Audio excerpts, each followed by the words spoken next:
Hey, this is Kim, and I'm going to read to you from the Urantia book. But first, short piece from Light the Flame by Andrew Harvey, and today is April 14th. So this reading is from Sri Ramakrishna, who was in the 1800s in Indian region of Bengal. He was a Hindu mystic and religious leader there. Okay. Mother, humanity needs you now to so illuminate our minds and hearts that we all know that all religions are roads that lead to the palace of God.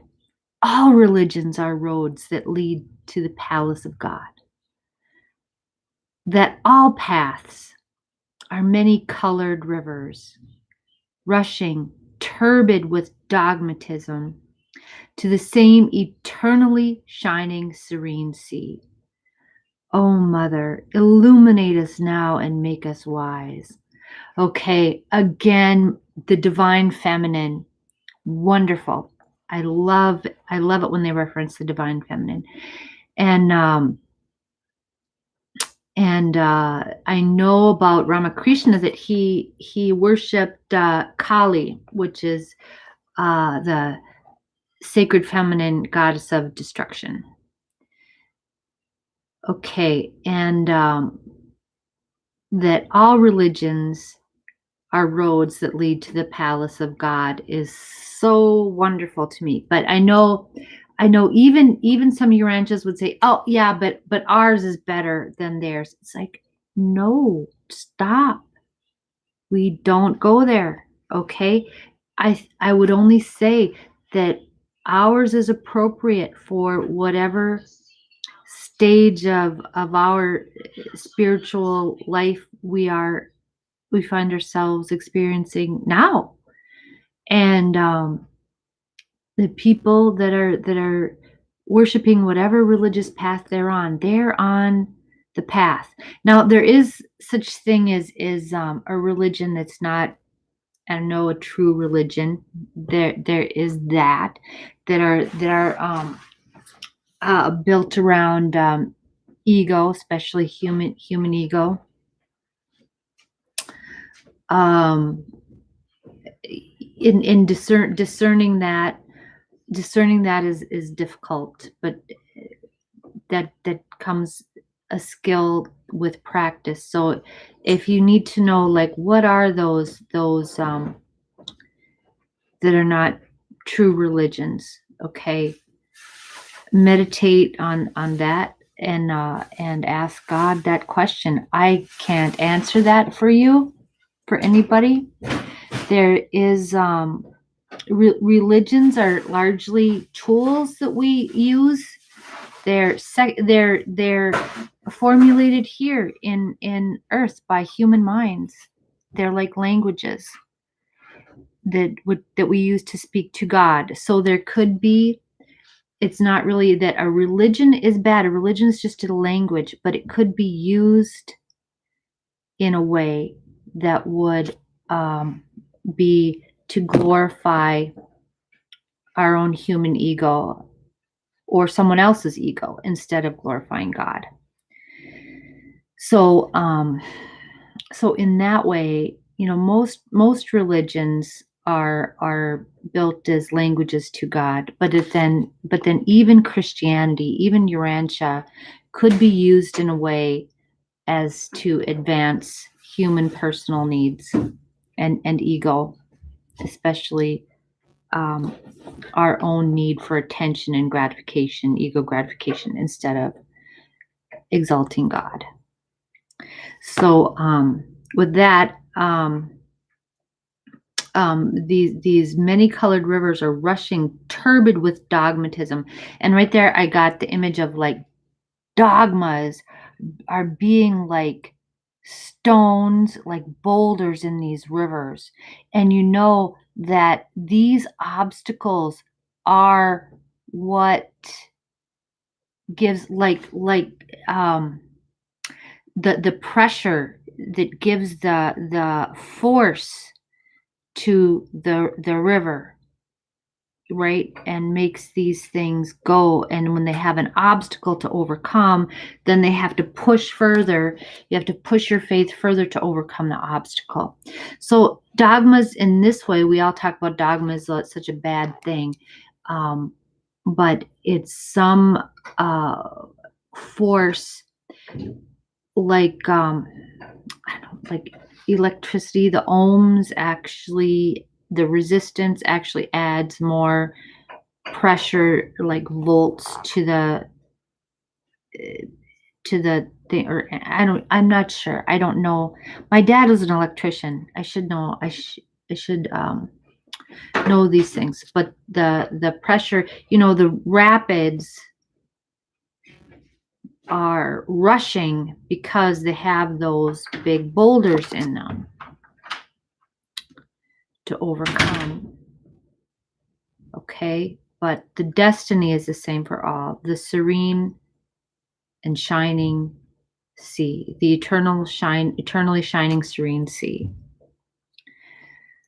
Okay, and the whole process is wonderful. It's just the experience of overcoming ourselves and joining with God, and that's what it's all about. Okay, that was a lot on this today, but I read a lot into that. I see a lot in this passage.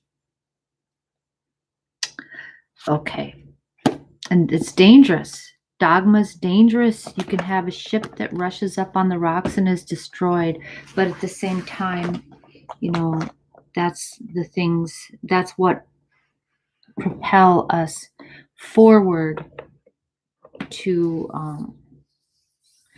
in faith and to new adventures. Yeah. Okay. I'm going to read from the Urantia book now. We're on the foreword. We're on section entitled God the Ultimate, part 9. Okay, just as the Supreme Being progressively evolves from the antecedent divinity endowment of the encompassed grand universe, potential of energy and personality. Okay, so the Supreme Being progressively evolves from our experiences here in the antecedent divinity endowment of encompassed grand universe, okay? So does God the ultimate eventuate from the potentials of divinity residing in the transcendent time-space domains of the master universe? Okay, so what's coming to me here through this here is that the Supreme Being and God the ultimate as well, both are eventuating deities. Okay, the Supreme Being evolves from our experiences.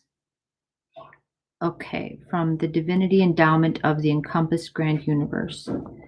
The God, the ultimate, eventuates from potentials of divinity. So the possibilities of divinity in transcended time-space domains of the master universe. The master universe, of course, is bigger than the grand universe.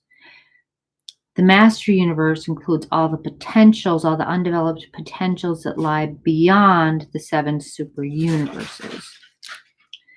Okay, but this will ultimately lead to God the ultimate. So also when I think about God the ultimate, to me it's associated with mind. Again, maybe you don't see that, but I feel that God the ultimate is more associated with thought potentials and thought forms than Supreme Being is associated with action potentials, with our actual experiences in our actions. And the ultimate is in the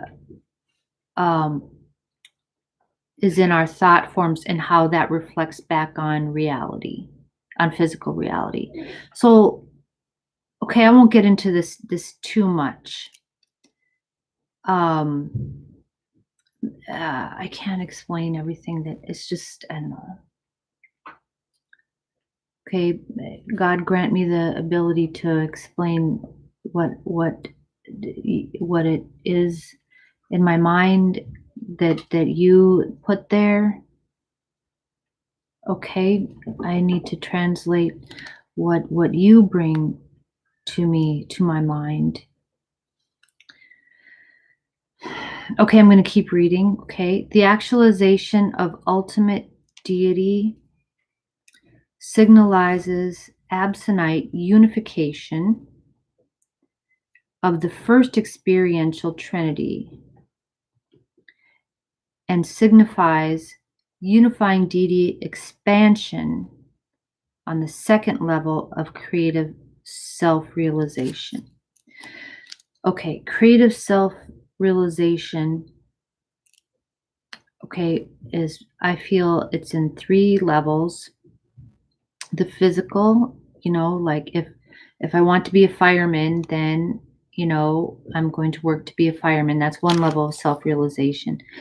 The second level is in thought. So I want peace in my mind and mental satisfaction about who I am and what I'm doing, and I want to be able to create with my mind a world that's better for myself and for my fellow human beings. I do that on my mind, in my mind level. In my spirit level, I am dissociating from physical reality, and I'm realizing union with the divine Trinity and what their purposes. I'm totally aligning myself with the divine absolute Trinity. Okay. So those are the 3 levels. Okay. And actualization of the ultimate is in the second level, right? Because we're talking about the second level of creative self-realization. So when actualization of the ultimate deity means that those thought forms that I create, my ideas are the highest level. Okay, and that's this in between, this like flux level here. And we create ideas such as like what democracy versus a dictatorship or monarchy kind of government. We create ideas like capitalism and communism here, and these ideas fight with each other. I also think of the ultimate level as this level where our ideas fight with each other for precedence, for dominance. Okay. But then the last best idea here is going to survive all these tests. The best ideas are going to survive. And that's the ultimate. Now, I know that sounds strange, and a lot of Urantia readers aren't going to really relate to that, but I just got to be honest. I mean, this is just what comes into my mind when I read these things. It's just me, and you can decide. You have to decide for yourself whether it's divinely inspired or not. And I can't answer that. Okay. So I'm just going to keep going here. That's all I can do. Okay.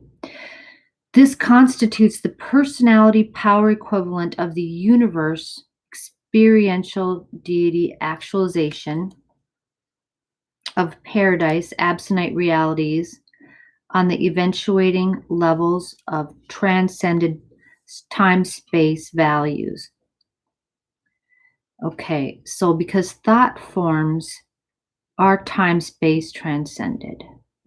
Okay, if there's an idea of a utopian society, or of that transcends time and space, it can morph but it's not associated with time or space. But it is a real level of reality. Okay.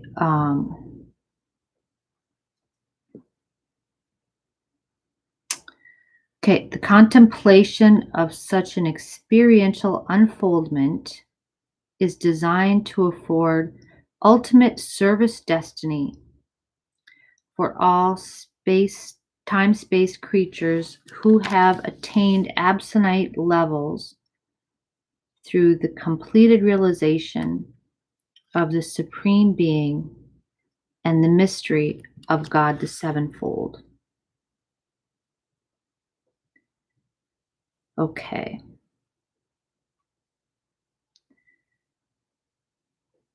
Okay, and all that's so hard to there's so much in that, and I understand really very little of it.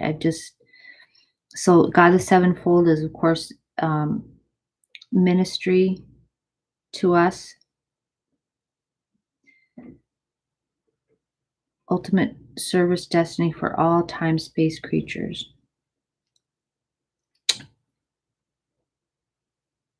Okay, God the Ultimate is designative of personal deity functioning on the divinity levels of Absonite and on the universe spheres of supertime and transcended space. So I think just as we're creating the Supreme Being with our experiences, we're creating God the Ultimate with our superior thoughts.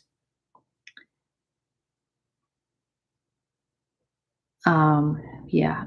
The ultimate is a super supreme eventuation of deity.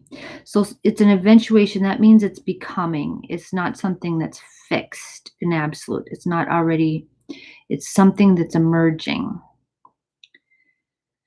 The supreme is the Trinity unification comprehended by the finite beings. The ultimate is the unification of the paradise Trinity comprehended by absonite beings. And absonite beings are beings that have origin, but they don't have endings. Okay, everything physical has an ending. What doesn't have an ending is a thought or something that I can create with my thoughts. I can create with my thoughts a character, a person, a deity.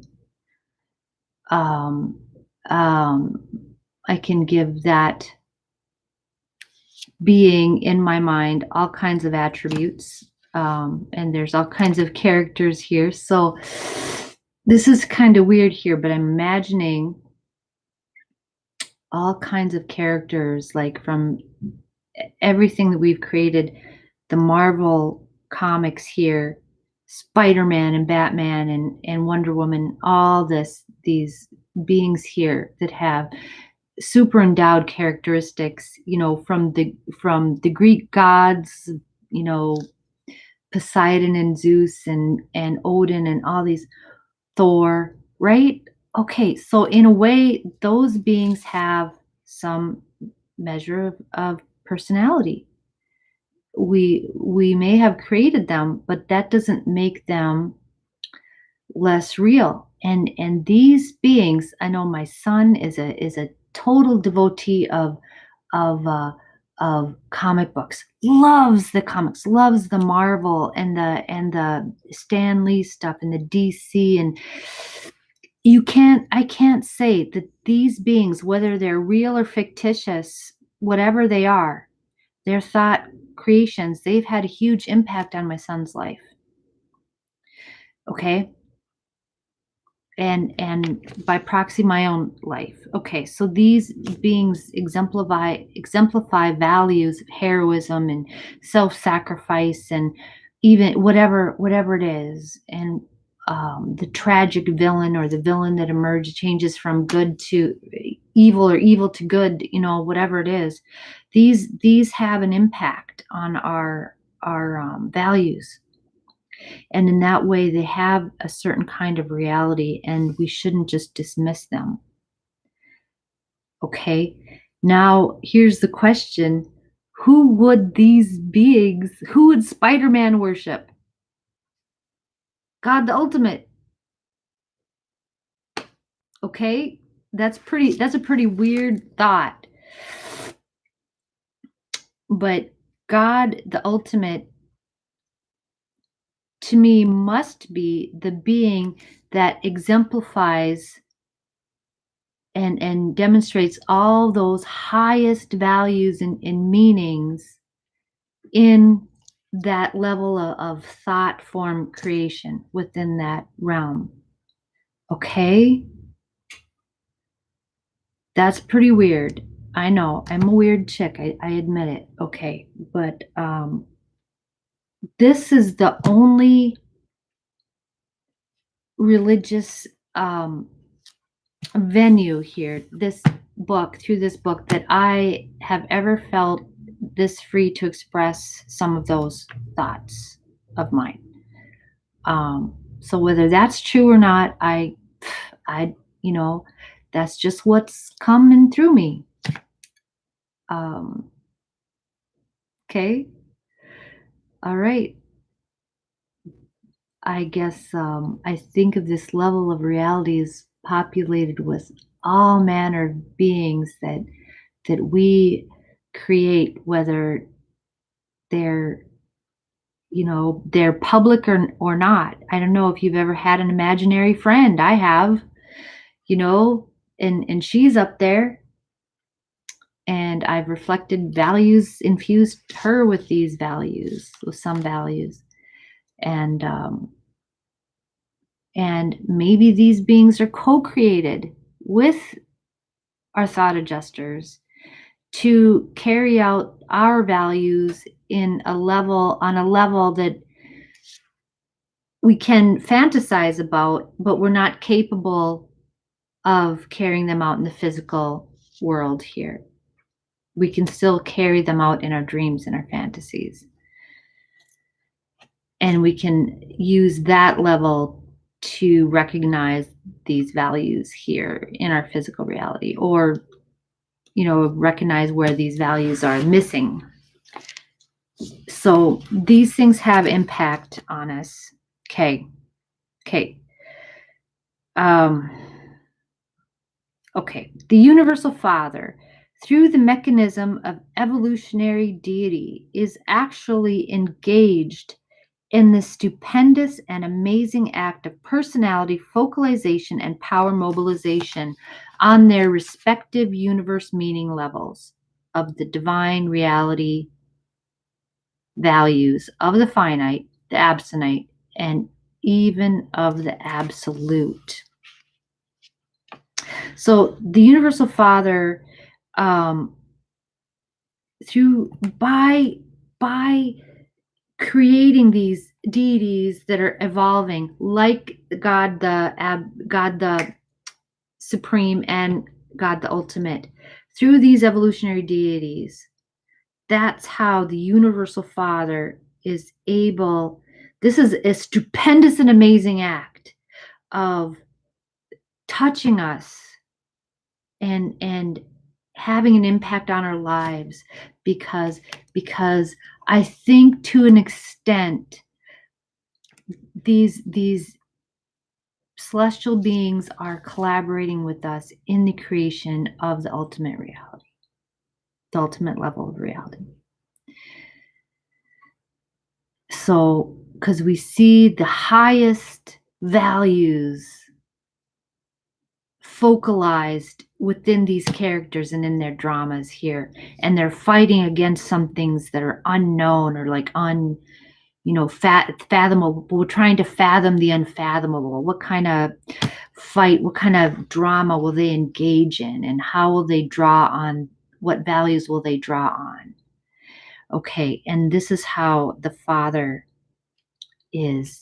impacts us through these evolving deities. Okay, the first three and past eternal deities of paradise The universal Father, the eternal Son, and the infinite Spirit are in the eternal future to be personality complemented by the experiential actualization of associate evolutionary deities, God the Supreme, God the Ultimate, and God the Absolute. Okay, so the three more fixed eternal deities are complemented by God the Supreme, God the Ultimate, God the Absolute. So that's a reflection of them. So the three of them can experience themselves, their own natures as they evolve, and it's wonderful for them. That's how they derive satisfaction, by nurturing us through these evolving deities. It's so huge. It's so huge. It's like, okay. And that means that God the Absolute must also be in this way the evolving deity.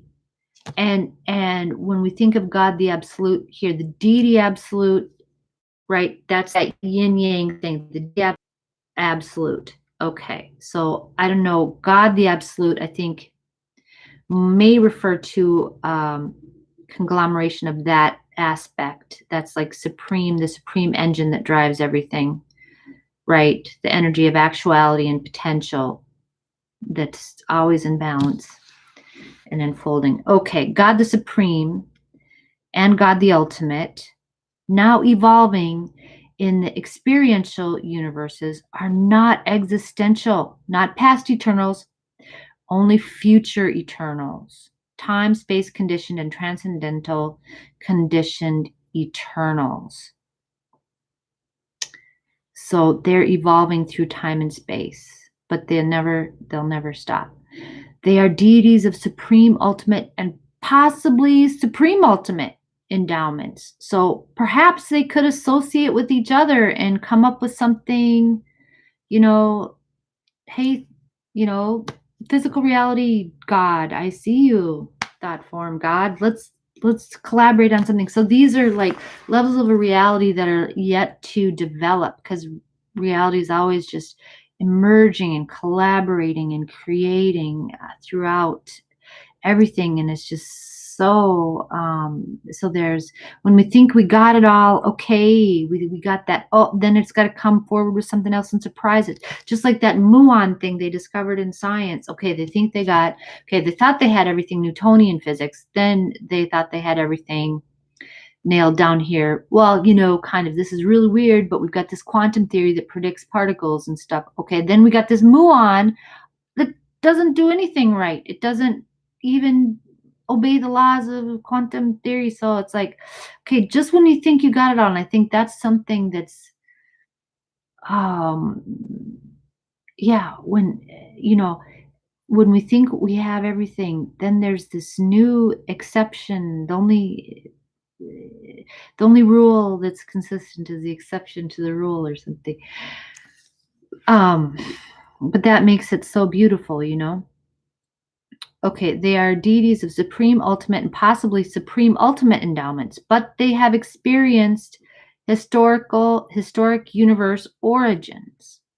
Okay, they will never have an end, but they do have personality beginnings. They are indeed actualizations of eternal and infinite deity potentials, but they themselves are neither unqualifiedly eternal nor infinite.